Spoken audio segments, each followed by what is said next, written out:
Okay, if light and the absence of light is used to describe the essence of God, which has been used by many teachers, then what about the polarity of positive, negative, and the corresponding neutrality, and God being both positive and negative things? Yes, it is. As we say, it's a trinity, positive, negative, and neutral in the middle. It's not really a duality, it's a trinity. So the manifestation of at the of positive and negative is part of all linear reality. Is that correct? Yes, and even some nonlinear reality, all the way up to all that is and including it. Remember, it's a reflection. The only level that experiences none of it is the one that has no self-awareness. As soon as you have the all that is, that experiences knowledge of itself, awareness of itself, you have the reflections that automatically create the idea of positive, negative, and neutral. It exists on every level. It's not experienced the same way on every level, but it exists on every level. So what happens to the parallel realities that we leave? Is there a version of a person and the people that they care about that are suffering when someone shifts to another parallel reality and apparently disappears? No, because there are still things going on in that reality. It's just that your perception has changed. Your point of view has changed. You're looking through the eyes of someone in a different reality. But there is still always a version that is relevant for that reality that allows it to continue in the way that it needs to continue. It doesn't mean that every single individual always has a version of themselves in that reality. Sometimes they do appear to disappear, oxymoronically. But the idea is that whatever is relevant for that reality continues forward. Now, if someone leaves a reality in the way that you mean it, and someone in that sense misses them, and that's what you're referring to as suffering, well, that happens all the time in your reality anyway. When people cross over, they can be missed. You don't have to suffer for it, but you can recognize that they are no longer in your world in the way that they used to be. So that happens in your reality anyway. And for this person's asking for clarity, source is both existence and non-existence. Is No, that correct? no. Non-existence doesn't exist by definition. There's no such thing. It's a concept that you've created within existence, but there's not actually any such thing as non-existence because by definition, non-existence doesn't exist. Right. And when you say wake up in the new earth, I expect myself to wake up tomorrow or after a nap, and everything will look different along with the presence of ET beings. Is that really going to be like a subtle shift with another layer, or is it just a completely different reality when that happens, or does that even happen? Is always a completely new reality, whether you recognize it as such or not. Shifting through a subtle variation of different realities, one subtly different from another, doesn't mean that you're not shifting to a completely new reality. You're just doing it subtly over time as a process. So it can happen instantaneously, depending upon whether you eliminate the need for experiencing the process of shifting through multiple versions of Earth that are only subtly different from one another. It can happen instantaneously if you're willing to experience something or are ready to experience something that quickly. But for most of you, it will probably be a subtle process. But we simply remind you, any shift is actually a total shift.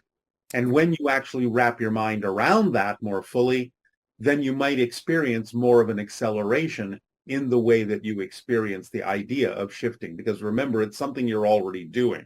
It's not something you have to learn to do. You just have to recognize what it is you're already doing. But you also have to allow, without insistence, the idea of any process necessary in that shifting that may be appropriate for what it is you chose to experience in your physical reality. Okay. And a lot of people are having dreams about ETs. What are Yeah. some of the purposes of this proliferation of people having ET dreams? Well, it may be representative of more contact taking place in the astral realm or spirit realm when you are asleep, thus as a precursor to the idea of open contact. It may also sometimes be memories starting to flood back into your mind of contacts you have already had, which again can also be a barometer that you're getting closer to open contact. So it can be either, and it can be both. Back in the 1800s, did people dream about ETs back then, or is that They did, but they didn't necessarily recognize them as such. so They they may might thought they were recognize them spirits? as spirits, they may have recognized them as elementals, whatever it is that they were using as a terminology back then, they did have those experiences, but they may not necessarily have recognized them as extraterrestrial beings, nor called them such. Okay. And can you provide us with advice on how to make fear disappear from our lives? This person says they often find themselves crippled in fear, especially due to the ideas of the unknown and mystical things. You have to watch your definitions. That's what creates the idea of fear. Remember, fear is your energy being filtered through belief systems that are out of alignment with your true vibration. And that comes about when you believe in definitions that don't work for you.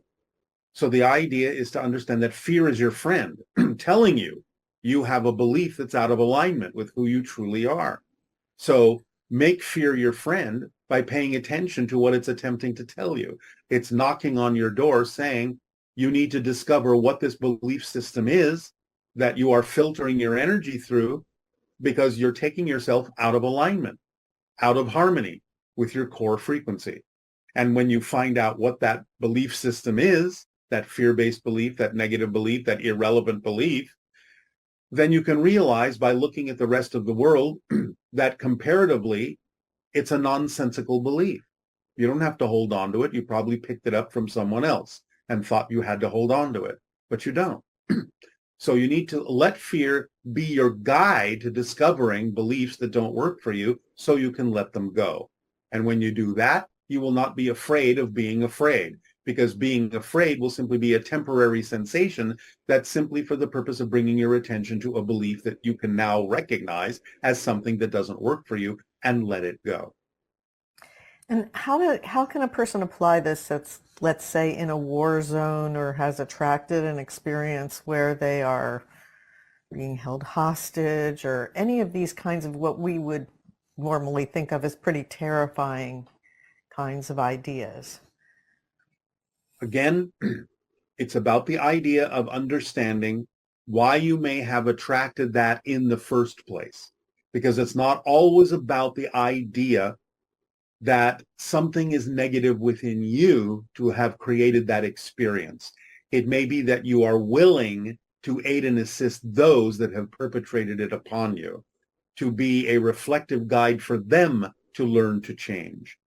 So you have to understand on a case-by-case basis why you are experiencing what you are experiencing. So if you have the recognition that you may be in that situation in order to help mankind in a sense by bringing certain things to light, Yes, by fully committing your physical body to an experience that would yes, not be something. yes, because sometimes that can have profound effects. It just depends on what state of being you bring into that circumstance and how you respond to it.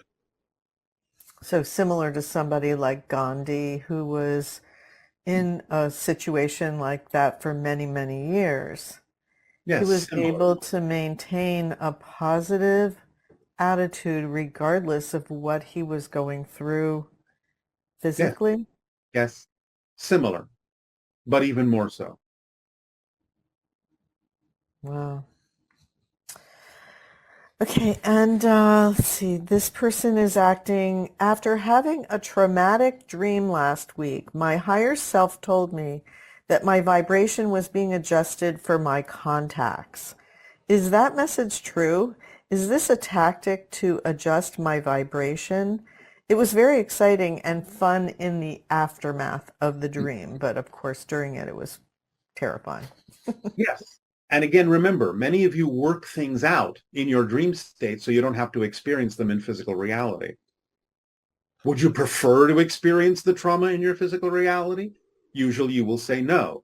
So sometimes you realize that if a lesson needs to be learned, sometimes you will allow it to happen in the non-physical state, in the dream state, so that you don't have to experience it in the physical state. Okay, and then this person is asking, another person is asking, how do I stop suffering? I've been dealing with depression since last year. I've had highs and lows, and although I'm way better today than it was a year ago, the suffering exists and persists. How can I stop my suffering and the suffering I cause to others? I'm being the closest possible to my true self and improving every day, but I'm still experiencing, this person's still experiencing suffering. All right. Well, again, what we just said, you need to really authentically, honestly examine your belief systems about yourself relative to the circumstances in your life. And you need to allow yourself to let go of the beliefs that don't work for you. And you need to stop defining things in a negative way. As we have talked about many times, depression is the result of defining a withdrawal into the center of your being in a negative light.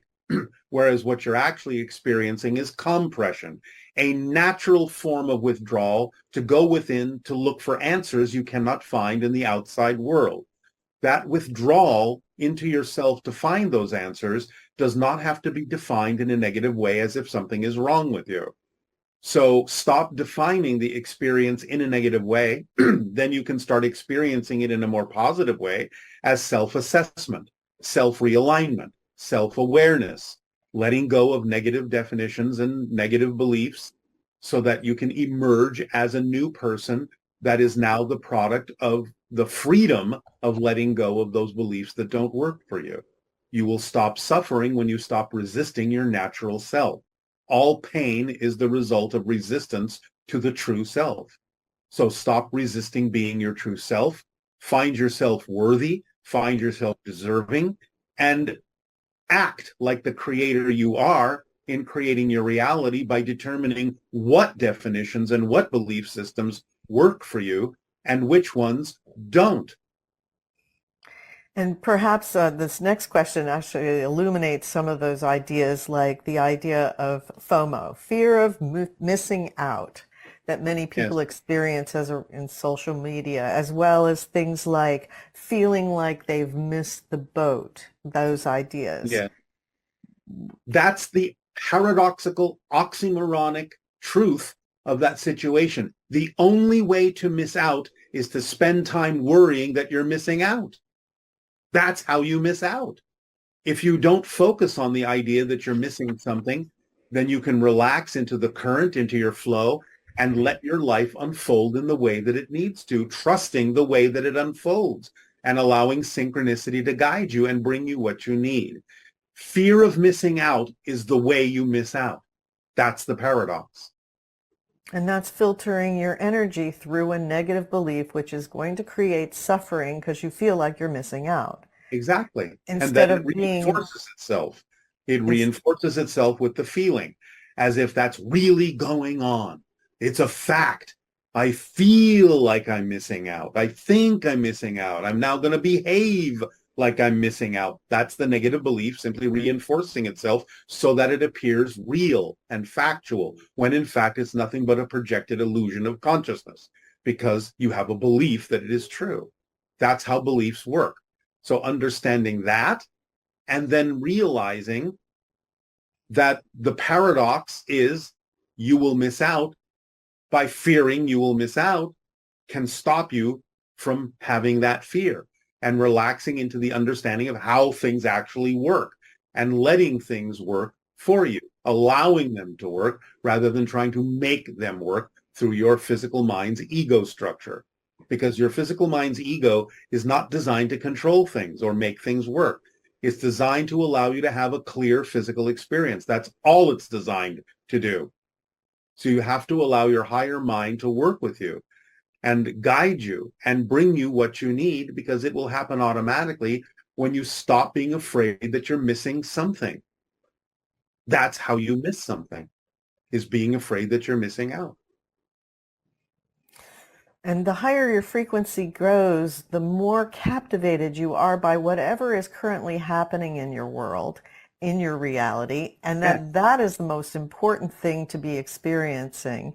And just assuming or the negative idea that you're missing out will cause suffering, that belief right there. Becomes incomprehensible to hold on to the belief when you have enough momentum of existing in a higher frequency. It simply can't occur to you after a certain point that such a belief would be something you would choose. You may be aware that it's a possibility, but it would be nonsensical to choose it. It simply doesn't make enough sense for you to actually experience it. And lastly, just going back to the idea of the glass walls that we see through and the negative and positive realities that we're aware of. Yes. What is the difference between being in denial? Let's say you are in a situation where your physical life is threatened Yeah. and you're recognizing that you're in a quote unquote negative reality, so to speak. Yes. And if you just say to yourself, oh, well, I'm just looking at this through a glass wall, it doesn't really You relate have to to. be honest. As we always say, you have to be authentic and honest. You know when you are authentic and honest with yourself and willing to really deeply look within, you know the difference between excitement and anxiety. You know when you are going into denial and when you are seeing things clearly. You know the difference at that level, but you have to be honest about what you believe to be true. You have to know what you believe. You have to be transparent to yourself, just like the glass wall. So basically the idea, just like it says in the formula, you want to stay in that positive state no matter what is being presented to you. You know you're eternal. You Yes. know that you will continue to exist no matter what, and that your best potential outcome of any situation is if you can stay in that balanced state where you are giving positive meaning to whatever is happening. Yes, but that And doesn't mean you're calling negative things positive things. It means okay. that for you, you will get a positive benefit if you stay in a positive state. But that's not a state of denial about what's happening. You can even acknowledge, all right, I may have attracted this into my life, but I've attracted it for a reason. How can I learn from this? What positive experience can I gain from the fact that I've attracted something that I vibrationally don't prefer that might be vibrationally negative? You have to be honest and willing to take responsibility for the thing that is happening in your life. That doesn't necessarily mean it's always a one-to-one reflection. We'll be talking about this in the next transmission called reflections, because many people on your planet are very confused about the idea that just because they've attracted something that may be negative into their lives, they think it always means that that exists within them too. That's not what is meant by reflection. And so we will illuminate that idea in the next transmission. Okay, that's great. Thank you so much. We're in challenging times, and so we so appreciate your balanced and the formula itself, what it can do to Yes. give you a positive experience on And Earth. when you say you are in challenging times, we assume that you mean that that's fun. Sure. All right. So we thank you for allowing us to share this day of your time. And now please allow yourself to relax into the understanding that it is 1 minute to midnight, children. Tick tock, tick tock. Allow yourself to relax into the following transmission.